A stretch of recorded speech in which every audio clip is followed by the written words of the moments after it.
Hello friends, मैं हूँ सुप्रिया और आज मैं आपको नया टॉपिक सिखाऊंगी। हुज़ वर्ड इंग्लिश में क्वेश्चंस पूछते समय कहाँ और कैसे यूज़ करना है। ओके, तो अभी तक हमने देखा हु, WHO, whom, WHOM, और पिछले वीडियो में हमने एक्टिव और पैसिव वॉइस पढ़ा था। और आज हम हुज़ पढ़ेंगे, WHOSE। तो इसे हम किस तरह इंग्लिश में इंग्लिश के सेंटेंस में बोलना है, इसको आज हम सीखेंगे। ओके, तो जैसे कोई हम सेंटेंस बोलते हैं, ये मेज़ पर किसकी किताब है? हे टेबल वर कोणाचे पुस्तक आहे।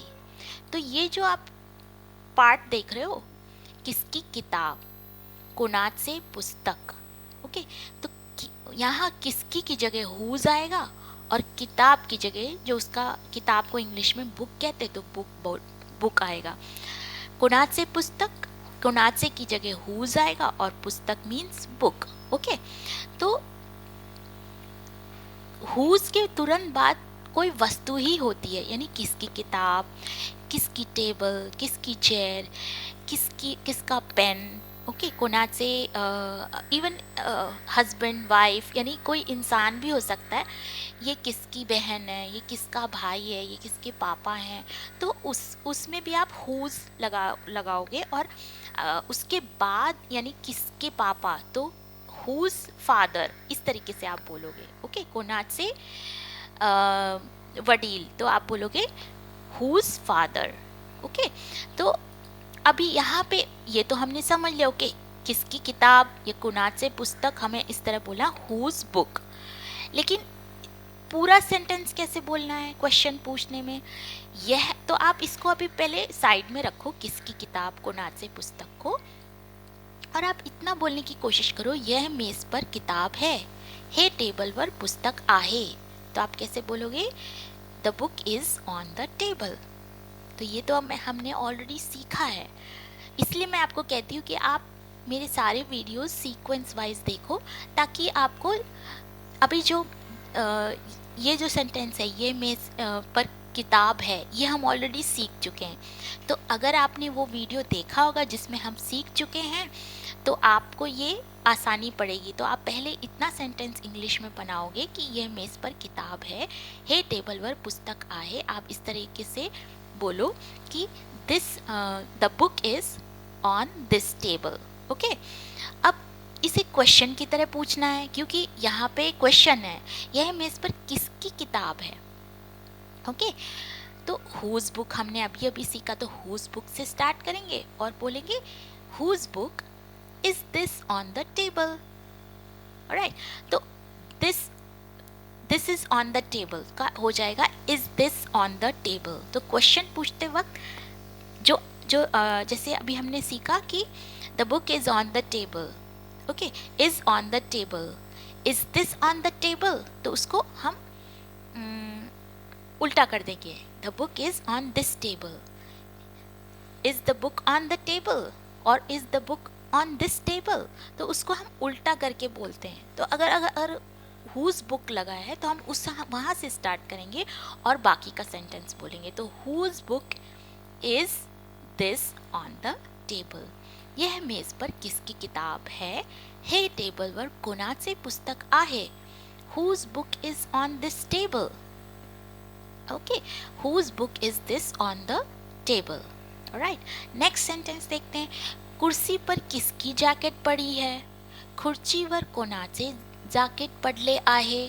ओके, तो अगेन किसकी जैकेट, कोणाचे जैकेट। ओके, तो आप हुज जैकेट, अभी अभी मैंने आपको सिखाया कि हुज के बाद कोई ऑब्जेक्ट होगा तो वो लगेगा, इंसान होगा तो वो वहाँ पे आ जाएगा। तो हुज जैकेट, तो अब कुर्सी पर जैकेट पड़ी है, खुर्चीवर जैकेट पडले आहे, तो पडले आहे को इंग्लिश में बोलते हैं लाइंग, LYE, लाए जो होता है ना, LYE, लाए, सिर्फ वर्ब का फर्स्ट फॉर्म होता है लाए। ओके, और उसका लाइंग हो जाएगा क्योंकि वो कंटिन्यूअस है, पड़ी है, तो कंटिन्यूअसली वो पड़ी है, तो रखी है या पड़ी है, जो भी कह लो। तो वहाँ पे हम LYING लगा देंगे. ऑलराइट, तो आप बोलोगे whose jacket is lying on the chair. Right, तो whose jacket is lying on the chair. तो अगर आपने इसको सीधा सेंटेंस बोलना है तो आप कैसे बोलोगे? The jacket is lying on the chair. The jacket is lying on the chair. तो क्वेश्चन पूछोगे तो whose jacket is lying on the chair. Right, next sentence देखते हैं. कुणाचा फोन वाजतोय. किसका फोन बज रहा है? हिंदी में कैसे बोलोगे? किसका फोन बज रहा है? कुणाचे फोन वाजतोय. हुज फोन, अगेन किस, कुणाचा फोन, किसका फोन, हुज फोन. ओके, तो अब हमने ये सीखा है प्रेजेंट कंटिन्यूअस में कि फोन बज रहा है. The phone is ringing. Alright, तो अब उसको उल्टा कर देते हैं. Is the phone ringing? तो देखिए इज पहले आ गया और रिंगिंग. अब क्योंकि phone, whose phone, phone whose के साथ है तो हुज फोन पहले आएगा.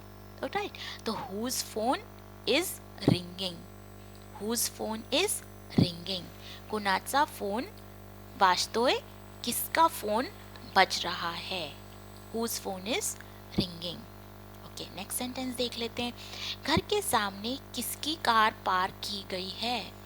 घरासमोर कोणाची कार पार्क केलेली आहे. अच्छा, ये है हमारा पैसिव वॉइस जो हमने पिछले वीडियो में सीखा था कि एक्टिव को पैसिव में या पैसिव को एक्टिव में कैसे कन्वर्ट करना है.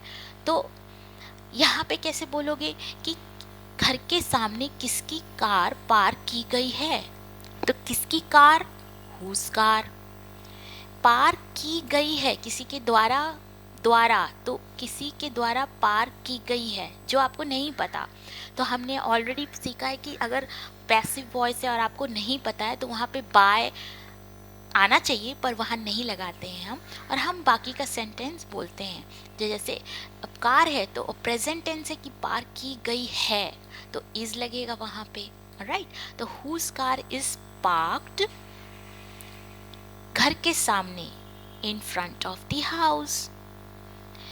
घरासमोर, तो ये घरासमोर ही मराठी में सिर्फ इतने में पूरा आ जाता है, घर के सामने. पर इंग्लिश में बोलते वक्त घर के सामने के लिए बोलेंगे in front of the house. Okay, तो whose car is parked in front of the house. Right, whose car is, but इसको टोन भी आपका क्वेश्चन पूछने की तरह होना चाहिए कि whose car is parked in front of the house. यात्रा के लिए आपने किसका बॅग उधार लिया था? सहलीसाठी तुम्ही कोणाची बॅग घेतली होती? राइट, तो अब यहाँ पे किसका बैग, कोणाची बैग, तो हुज बैग आ गया. अब यात्रा के लिए आपने बॅग उधार लिया था, सहलीसाठी बॅग, तुम्ही बॅग घेतली होती. तो you borrowed the bag for the trip, ये हम सीख चुके हैं. तो अब उसको उल्टा क्वेश्चन अगर पूछेंगे, did you borrow the bag for the trip, तो डिड आ जाएगा. डिड यू, ये हम सीख चुके हैं ऑलरेडी. राइट, सो अगर अब यहाँ पे किसका बैग है, कुणाची बैग है, तो हुज बैग पहले आ जाएगा. तो whose bag did you borrow for the trip, whose bag did you borrow for the trip. Right, शाम को हम किसके घर मिल रहे हैं? संध्याकाळी आम्ही कोणाचे घर भेटत आहोत. तो अब किसके घर, कोणाचे घर, हुज हाउस. शाम को हम मिल रहे हैं, संध्याकाळी आम्ही भेटत आहोत. तो ये हमने सीखा है present continuous. We are meeting at evening. Right, at the evening, we are meeting at the evening. अब उसको अगर क्वेश्चन पूछोगे तो आर वी आर का क्या हो जाएगा? आर वी हो जाएगा. Are we meeting at the evening. तो ये भी हम सीख चुके हैं, उल्टा हो जाएगा. अब क्योंकि यहाँ पे किसके घर है तो आप पहले हुज हाउस बोल दोगे. ओके, तो आप कैसे स्टार्ट करोगे? Whose house are we meeting at the evening. Right, next sentence देख लेते हैं. आज किसका जन्मदिन है? आज कोणाचा वाढदिवस आहे.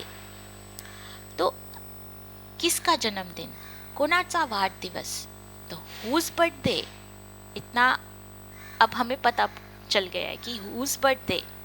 ओके, जन्मदिन है, आज जन्मदिन है, आज वाढदिवस आहे. It is birthday today. Okay, ये भी हम सीख चुके हैं जनरल सेंटेंस किस तरह बोलना है. ओके, तो अब इट इज बर्थडे टुडे का हम क्योंकि क्वेश्चन पूछते समय उसे उल्टा करेंगे. Is it her birthday today or is it the birthday today. तो इज इट पहले आएगा, टुडे. ओके, अब हुज बर्थडे लगा है तो हुज बर्थडे पहले आ जाएगा, किसका जन्मदिन. तो whose birthday is it today. Whose birthday is it today. आज किसका जन्मदिन है. ओके, क्योंकि है तो इज आएगा. अगर था होता तो वॉज आ जाता. राइट, तो ये बहुत छोटी छोटी चीज़ें जो आपको मैंने सारे अपने वीडियोस में एक एक करके सिखाई हैं. जो पहले सिखाना चाहिए वो पहले सिखाया है, तो प्लीज़ आप वो सीरीज़ में देखिए. ओके, और अगर आपको कोई डाउट होता आता है तो आप वो कमेंट्स बॉक्स में पूछ लीजिए. ओके ओके, नेक्स्ट सेंटेंस है, दीवार पर किसकी तस्वीर लटकी हुई है. भिंतीवर कोणाचे चित्र लटकत आहे. तो किसकी तस्वीर, कोणाचे चित्र, हुज पिक्चर. चित्र को इंग्लिश में पिक्चर बोलते हैं, तो हुज पिक्चर हो गया. अब किसकी तस्वीर लटकी हुई है, दीवार पर तस्वीर लटकी हुई है, भिंतीवर चित्र लटकत आहे. तो picture is hanging on the wall. Okay, picture is hanging on the wall. तो आप कैसे बोलोगे, whose picture is hanging on the wall. Whose picture is hanging on the wall. Next sentence. Restaurant में किसका बटुआ छोड़ा गया था. रेस्टॉरंट मध्ये कोणाचे पॉकेट राहिले. राइट, तो ये पैसिव वॉइस हो गया. वो पिछले वीडियो में हमने सीखा था कि किसी के द्वारा बटुआ छोड़ दिया गया था, आपको नहीं पता, तो उसे कैसे बोलेंगे, the wallet was left at the restaurant. The wallet was left at the restaurant, but you don't know कि किसने छोड़ा था, वो किसका वॉलेट है, बट किसके द्वारा वो छोड़ दिया गया था. तो आप बोलोगे the wallet was left at the restaurant. था है तो वॉज आ जाएगा, और वो पास्ट टेंस है तो लीव का लेफ्ट हो जाएगा. ओके, छोड़ देने का की इंग्लिश होती है लीव, और क्योंकि वो पास्ट टेंस है तो लेफ्ट हो जाएगा. ओके, तो अब क्योंकि किसका बटुआ, तो हुज वॉलेट. बटुए को या पर्स को इंग्लिश में वॉलेट कहते हैं. वो छोटा सा पर्स होता है उसको वॉलेट बोलते हैं. तो whose wallet was left at the restaurant. Okay, लिफाफे पर किसका नाम लिखा है. लिफाफावर कोणाचे नाव लिहिले आहे. तो किसका नाम, कोणाचे नाव, हुज नेम. ओके, ये इस तरीके से आपको बोलना है, हुज नेम. लिफाफे पर नाम लिखा है, लिफाफावर नाव लिहिले आहे. तो आप कैसे बोलोगे, the name is written on the envelope. The name is written on the envelope. तो अब क्योंकि किसका नाम है तो whose name is written on the envelope. Whose name is written on the envelope. तो आप इसको क्वेश्चन की तरह पूछोगे, whose name is written on the envelope. अभी तक तो मैंने आपको टोन ऐसे सिंपल तरीके से सिखाया, बट आप क्वेश्चन पूछते वक्त उसको क्वेश्चन जैसे आप हिंदी और मराठी में पूछते हो उसी तरीके से आपकी इंग्लिश में भी वो टोन होनी चाहिए पूछते समय. जैसे लिफाफे पर किसका नाम लिखा है, लिफाफावर कोणाचे नाव लिहिले आहे. तो इंग्लिश में भी आपको वो ही टोन रखनी है, whose name is written on the envelope. Okay, तो ये था आज का हमारा वीडियो हुज पर, कि हुज जो WH क्वेश्चंस की ये सीरीज़ है जिसमें ये थर्ड टॉपिक है हुज. आई मीन पहले हमने सीखा था WHO, हु, फिर WHOM, और अब हुज सीख रहे हैं, WHOSE. तो आई होप कि आपको ये वीडियो समझ में आया होगा। अगर आपको कोई भी डाउट है तो आप कमेंट्स बॉक्स में पूछिए। अगर आपको वीडियो पसंद आया है तो उसे लाइक करिए, सब्सक्राइब करिए और अपने फ्रेंड्स जिनको इंग्लिश सीखनी है उनके साथ शेयर करिए। राइट, और आप प्रैक्टिस ज़रूर करिए। और मेरे सारे वीडियोस जो अभी तक आपने नहीं देखे हैं तो सीरीज़ वाइज देखिए, ताकि आपको सारे वीडियोस एक एक करके धीरे धीरे समझ में आए। राइट, मिलते हैं फिर नेक्स्ट वीडियो में। आपका दिन शुभ रहे। Have a nice day, take care, good bye.